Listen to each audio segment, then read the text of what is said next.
Yes, sir. Well, it's a pleasure to meet you. Nice to meet you, sir. um, so yes, We Are the Mighty is doing profile piece, and my editor wanted me to reach out to you and chat with you for about 10 or 15 minutes and hear some of your thoughts about your service and your career and some of your work with cattle and horses, which seems like you're a big All fan. right. Well, there's So, not too much to tell about my Marine Corps service because I was only out in Southern California the whole time. oh, But really? yeah, I What went one to join? MCRD for basic training and did the advanced infantry training at Camp Pendleton. Mm-hmm. Went home, came back to Camp Pendleton, was there for a little while, and then got pneumonia and got a medical discharge. I understand. So that was the extent of it. But as far as it goes, I'd like to take this opportunity to thank all the veterans, all the service people serving now in our armed forces and standing between us and chaos. I mean, the whole country, the whole world's kind of in a state of ready to fight. Seems like. Yeah, And you're right about that. A lot of I'm chaos. hoping we can avoid getting involved too deep in any of it. But I do know that we've got the best armed services there is. So This is true. It's very true. No, we've got the best Marines, the best Army, Navy, and Air Force, and you bet. definitely, can't get much better than that. There's ex congressmen, there's ex wives, but there's no ex Marines and there's no ex Texans. This is true. Texas and Marines. It's a good combination there. So, but yeah, well, I'll make sure that gets into the video here and also gets into my article. The video will be embedded in the article, just like I'd shared with Linda, and hopefully it's been shared with you. So, can you share some of your influences from your time in the Corps that you brought back to your acting career? Well, when I joined in 1962, and by 1963, the end of 1963, I'd been discharged. But it was, it's actually one of the best learning experiences you can have is going through Marine Corps boot camp and advanced infantry training.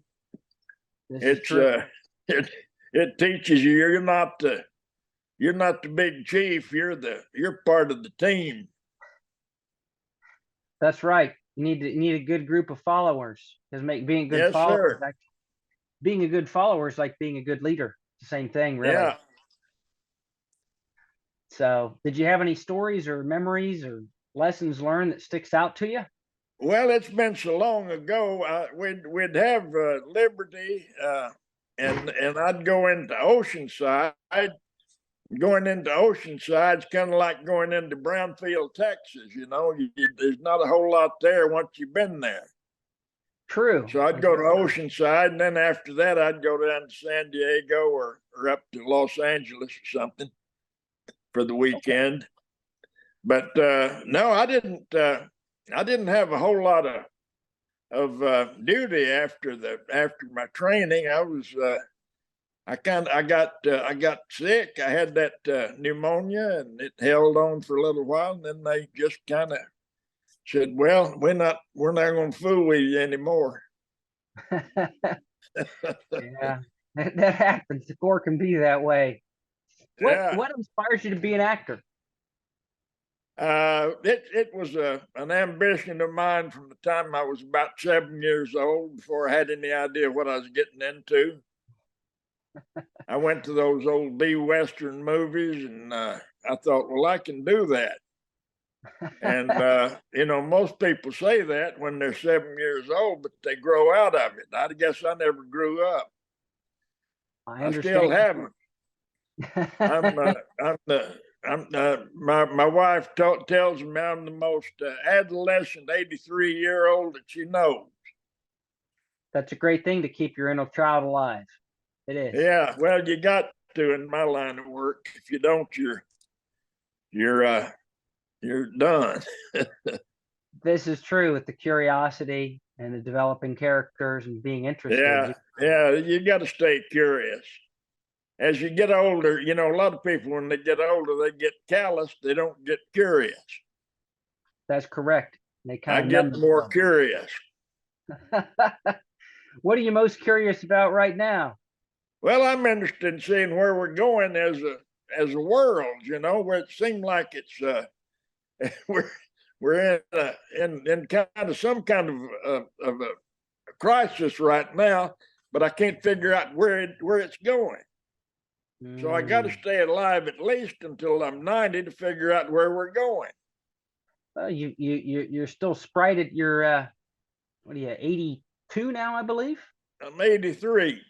Okay, 83. I was giving you a year there. You're still sprite at 83. What I tell people is I forget I quit counting my birthdays when I was 50.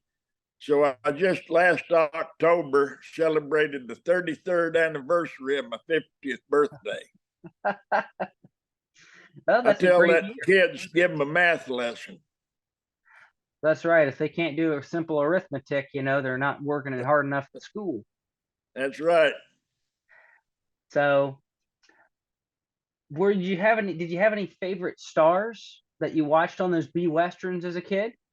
Oh yeah, I loved Wild Bill Elliott, Hmm. and I turned later on. I found out that he had Ben Johnson taught him to ride, Huh. and I found out that he'd taken up cutting horses.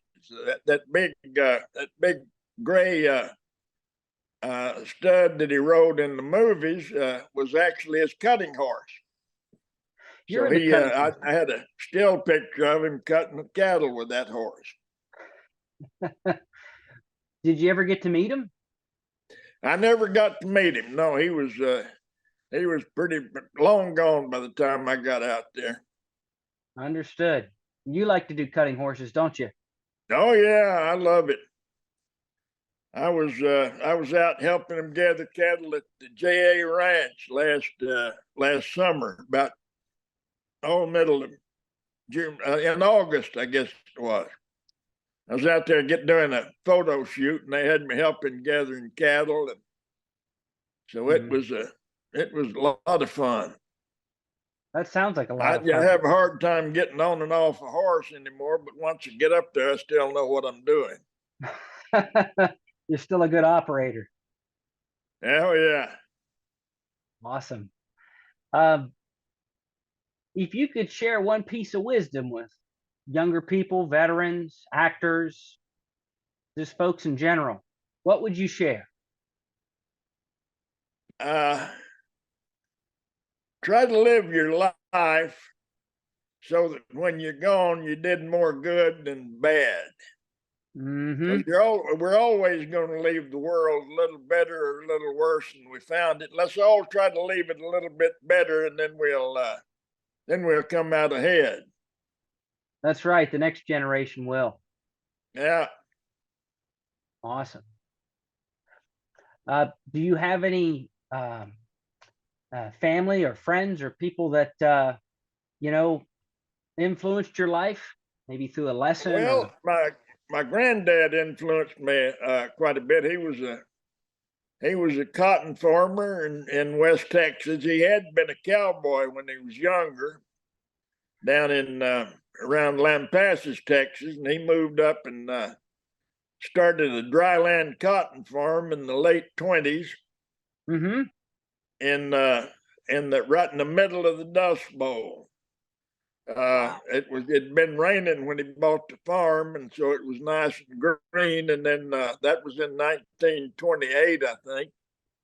And then in 1930, the rain stopped and the wind started blowing, and it just blew all of New Mexico down into West Texas. So he raised cotton, dry land. He didn't have any irrigation. All through the Depression and the Dust Bowl. He was one of the few that survived it. He survived it because he used everything he had. They didn't have any electricity till way up in the 1940s. I remember the old house that they lived in. It was an old ranch house built in the 1890s. Didn't have any indoor plumbing except in the kitchen. They had a pipe running in from the windmill. And from the windmill, they had a little generator that powered one light bulb over the kitchen sink, and a radio that they could turn on and listen to the Grand Ole Opry or baseball games. Well, that was it. And the whole place smelled like coal oil and Bull Durham tobacco smoke. It's a strong smell. Yeah, yeah. And then they moved down to the bottom land. He built a house on his own, built the house, and built some barns and things. And but he did all the work himself. He and another fella that he hired, and they became close friends. And when my granddad died, he left his friend the hog farm not too far from there, because he always said he wanted to raise hogs. Interesting man. He left a lot of legacies. He's a hard worker. You bet you. He's a lot harder worker than I am. I don't. I kind of avoid work myself. I forgot how to do anything when I was turned 60. I used to know how to do a lot of stuff, plumbing and stuff like that, but I don't remember how to do any of it now. Now I don't remember how to do anything except hit my marks and say my lines, and I do that pretty good. You're still working then? Oh yeah, yeah.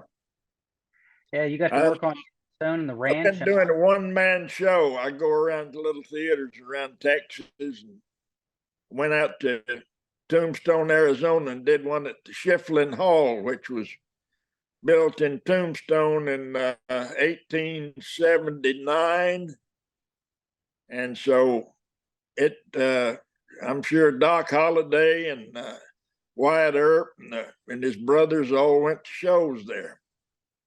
That's pretty neat. A hell of a lot of history. Is there anything you're most proud of in life? My children. I've got 4 kids, and they're all good citizens and great people.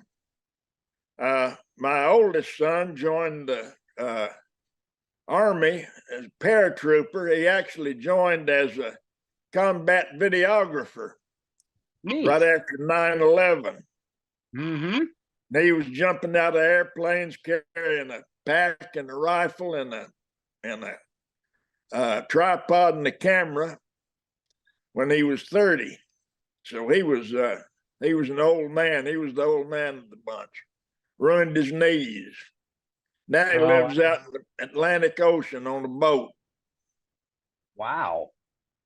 That's pretty. He's an adventurous soul. I would say so. So your service, and sounds like service even in prior generations of yours, has been important to your family. Yeah, yeah. Well, my brother and I were the first ones to get into any service. Okay. In my family, except since the Civil War, really. And my brother and I joined the Marine Corps together, and went through that. Well, he stayed in a little longer than I did. And So we, you know, but we've always we're a patriotic bunch. My dad wanted to join the military during World War II, but he'd had polio when he was 12, and his right hand was crippled, so he couldn't fire a firearm. Right. But he got to be a county judge during the war, and then got to be a state senator after. So he did his duty too. I'd say he did. That's wow. That's interesting. What is your next project you're working on? Well, I'm not sure. We've been on strike, the Screen Actors Guild, and we're just getting back. And I've had a lot of people ask about my availability, but I don't have any definite jobs yet. I got one little independent picture that I'm going to be doing a couple of days on, just get back into it. But I'll be getting into something. I got one out now called "The Killers of the Flower Moon," thing Saw that that in Martin theaters. Scorsese directed. It's a great film. Yeah, well, I haven't seen it yet. It's about 3.5 hours long. I hadn't had that much time to sit down and look at anything. It is a long film, but Scorsese did a fine job. You were good in it Good. too. I've heard good things about it. I've heard it was good. Yeah, it's good storytelling. It requires patience to let it develop, but you know that's really what a great film is supposed to do, and a great story is supposed to do. So, Well, keep- that's a true story, and it goes a whole lot deeper than that. It's if you dig into that deal with what they had with the Osage up there, it was it was pretty awful.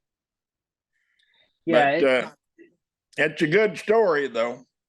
Scorsese said he rewrote the script to Yeah. focus more on what the Native Americans dealt with there. Well, the Osage people, if you see a picture with that guy Hale in it, he's always either marked out with a magic marker or cut out of the picture, just with scissors.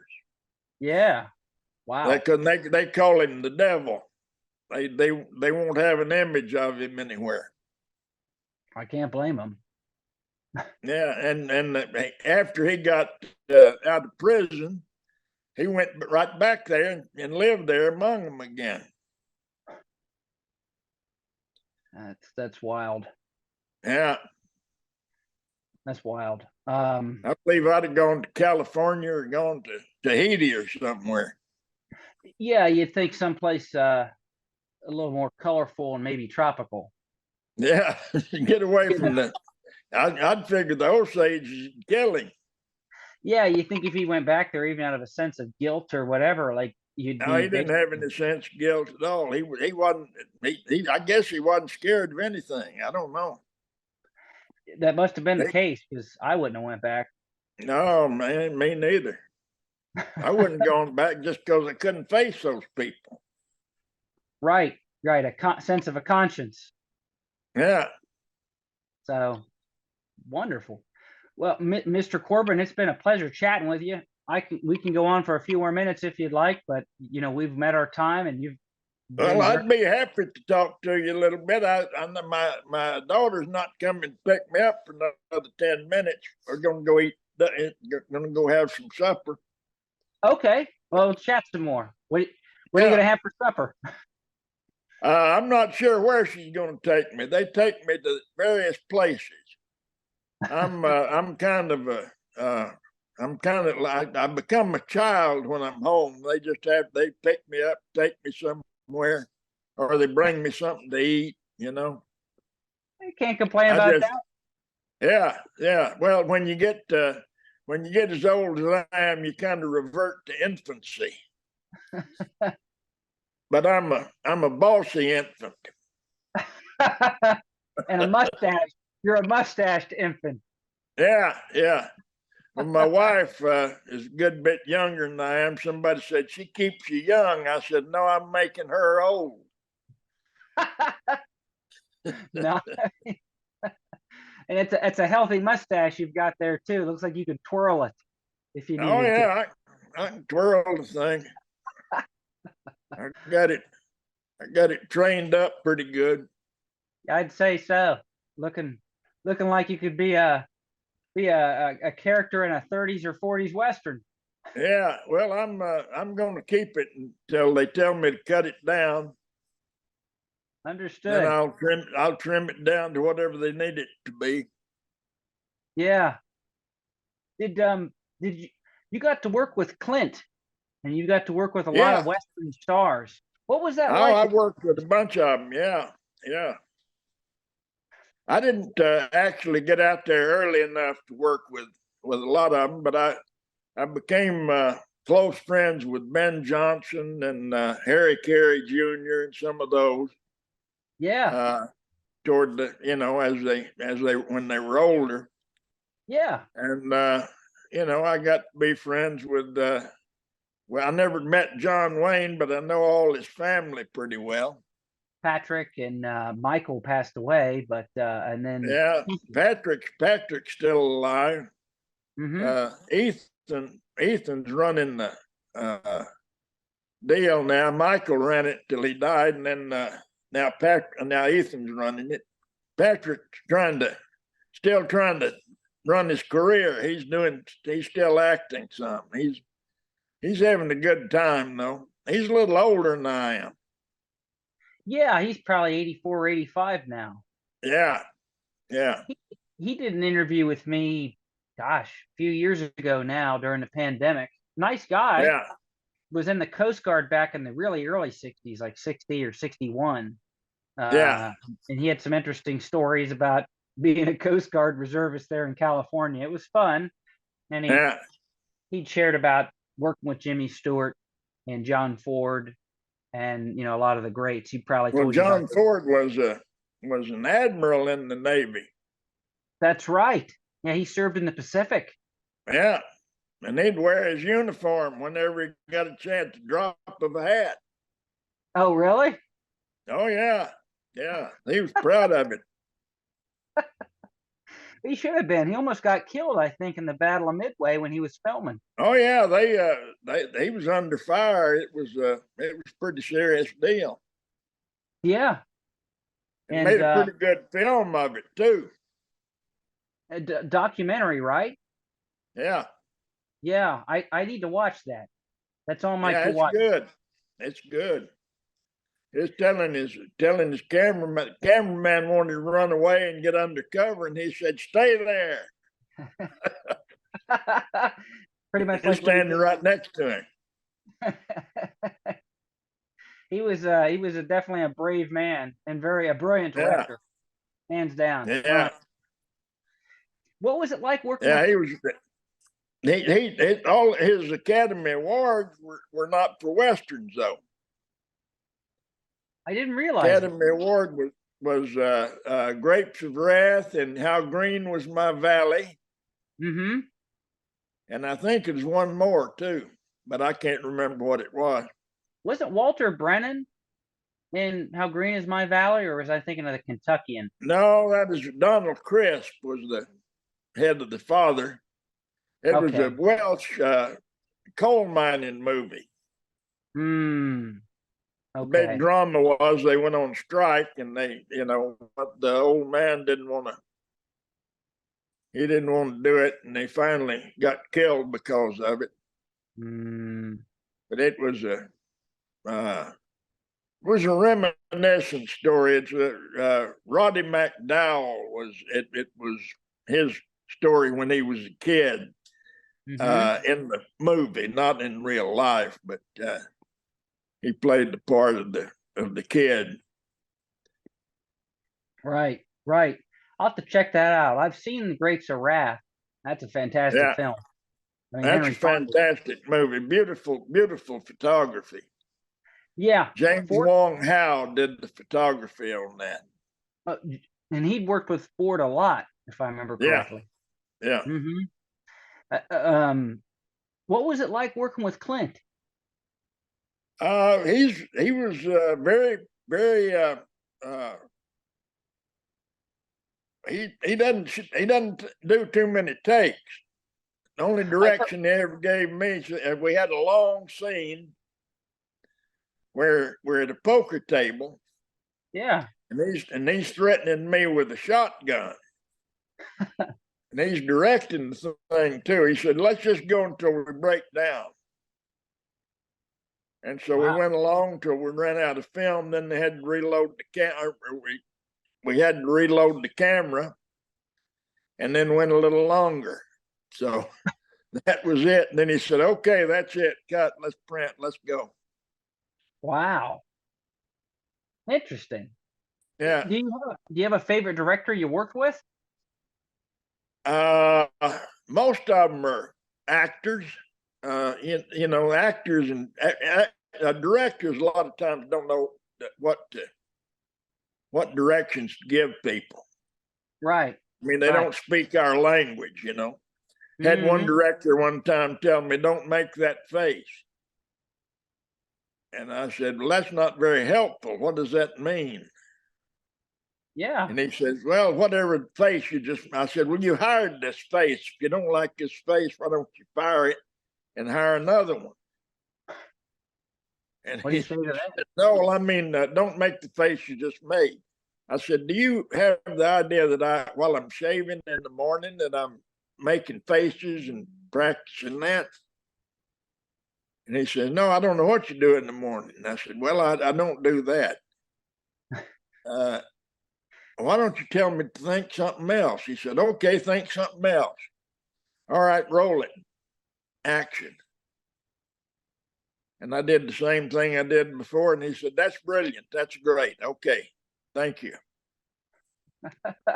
So that, Wow.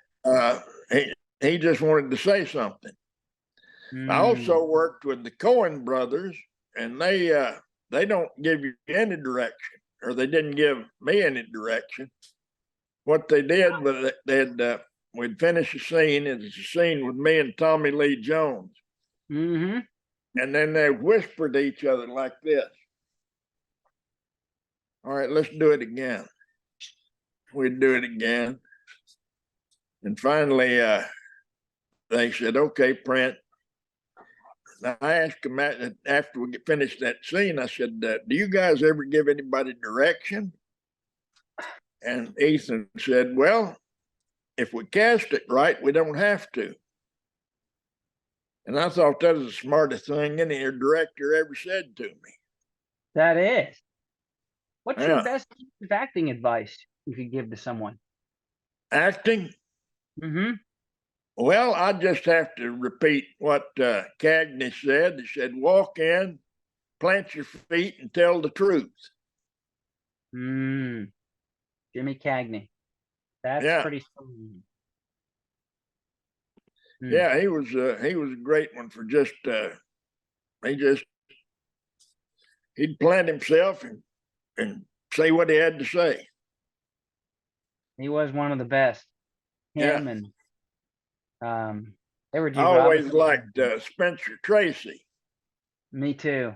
He'd always walk up to where he was supposed to be, and then he'd look down and do this, make sure he was on his mark. If you watch him, every time he stops, he kind of do that. Interesting. I have Bad Day at Black Rock. He did that in Bad Day at Black Rock. I remember him kind of. He did the whole scene. He did a whole scene with Robert Ryan in that movie, where he never looked at him. He did this the whole scene, and he'd say something, and he was looking at the ground the whole time. And if you watch that scene, you can't take your eyes off of him. Robert Ryan's acting his ass off, but you can't look at him. You have to look at Spencer Tracy, because he's sitting there like this. I think if you don't know what to do, you ought to just stay still. Or or you ought to do like Tom Selleck. I gave Tom Selleck a Lifetime Achievement Award. I said, you know, I learned everything I know about acting. It's worth knowing from Tom Selleck. Whenever he doesn't know what to do, he does this.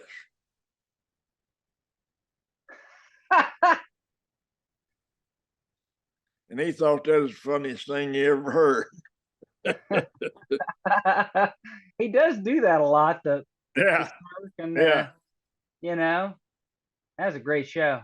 You probably worked with John Hillerman, who was from Texas at some point, I would think. I never worked with him. I always liked his work, but I never worked with him. Okay. He was over in Hawaii there most of the time. Yeah. He'd had that part I think after Magnum, he pretty much retired. but he didn't have to work anymore. 8 seasons of that show. Well, I got California in '79, and they were already doing Magnum over there, so I think he stayed over there. I'm not sure. I worked with Tom in several movies, but I think Hillerman just stayed in Hawaii. He made enough money. Jack Lord did the same thing. He made so much money there in Hawaii Five-0, he stayed.